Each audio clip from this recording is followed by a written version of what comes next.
मैं गरिमा अग्रवाल आप सभी का वंदन करती हूँ, अभिनंदन करती हूँ। कार्तिक महात्म्य में अध्याय 6।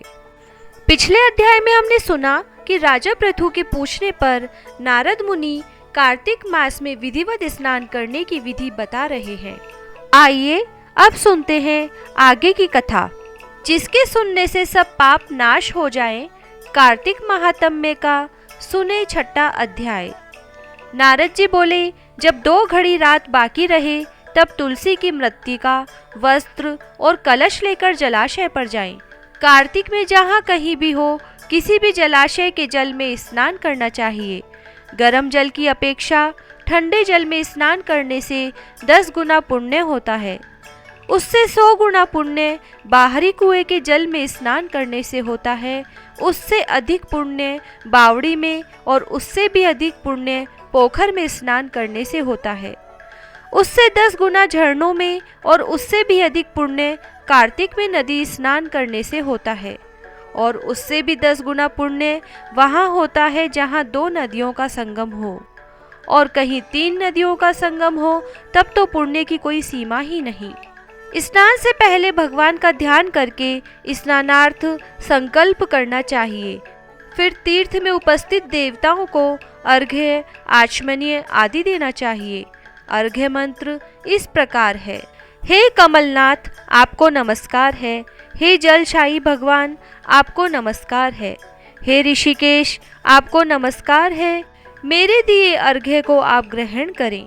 बैकुंठ, प्रयाग तथा बद्री का आश्रम में जहाँ कहीं भगवान विष्णु गए, वहाँ उन्होंने 3 प्रकार से अपना पांव रखा था। वहाँ पर ऋषि, वेद यज्ञों सहित सभी देवता मेरी रक्षा करते रहे। हे जनार्दन, हे दामोदर, हे देवेश, आपको प्रसन्न करने हेतु मैं कार्तिक मास में विधि विधान से ब्रह्म मुहूर्त में स्नान कर रहा हूँ। आपकी कृपा से मेरे सभी पाप नाश हो। हे प्रभो, कार्तिक मास में व्रत तथा विधि पूर्वक स्नान करने वाला मैं अर्घ्य देता हूँ। आप राधिका सहित ग्रहण करें।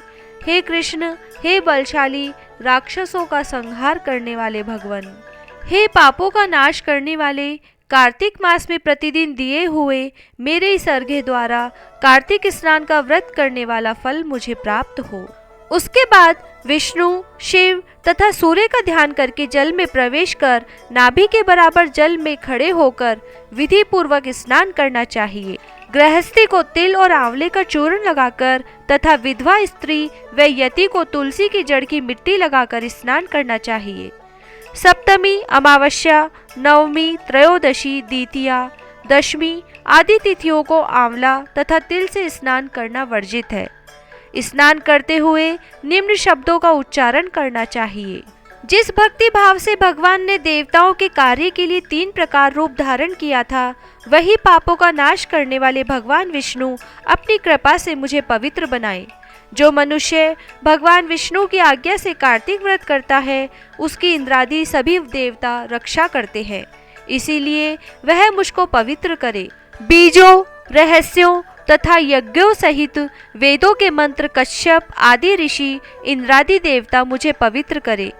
अदिति आदि सभी नारियां, यज्ञ, सिद्ध, सर्प और समस्त औषधियां वे तीनों लोकों के पहाड़ मुझे पवित्र करे।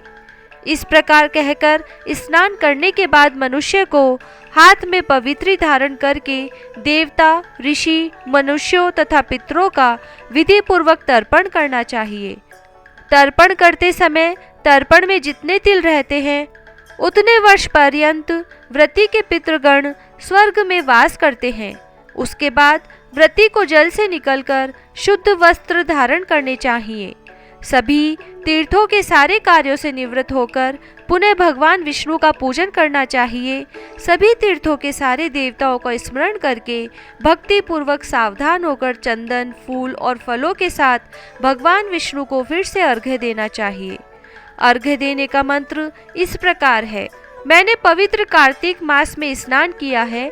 हे विष्णु, राधा के साथ आप मेरे दिए अर्घ्य को ग्रहण करें। तत्पश्चात चंदन, फूल और तांबूल आदि से वेद पाठी ब्राह्मणों का श्रद्धा पूर्वक पूजन करें और बारंबार नमस्कार करें। ब्राह्मणों के दाएं पांव में तीर्थों का वास होता है, मुंह में वेद और समस्त अंगों में देवताओं का वास होता है। अपने कल्याण की इच्छा रखने वाले मनुष्य को इनका न तो अपमान करना चाहिए और न ही इनका विरोध करना चाहिए। फिर एकाग्रचित्त होकर भगवान विष्णु की प्रिय तुलसी जी की पूजा करनी चाहिए। उनकी परिक्रमा करके उनको प्रणाम करना चाहिए। हे देवी, हे तुलसी, देवताओं ने ही प्राचीन काल से तुम्हारा निर्माण किया है और ऋषियों ने तुम्हारी पूजा की है। हे विष्णु प्रिया तुलसी, आपको नमस्कार है। आप मेरे समस्त पापों को नष्ट करो। इस प्रकार जो मनुष्य भक्ति पूर्वक कार्तिक व्रत का अनुष्ठान करते हैं, वे संसार के सुखों को भोग करते हुए अंत में मोक्ष को प्राप्त करते हैं। सारे रोगों का नाश करने वाला, पापों को नष्ट करने वाला, मनुष्य को श्रेष्ठ बुद्धि देने वाला, धन आदि का साधन, मुक्ति, ऐसा कोई और उत्तम व्रत संसार में नहीं है। जय श्री राधे।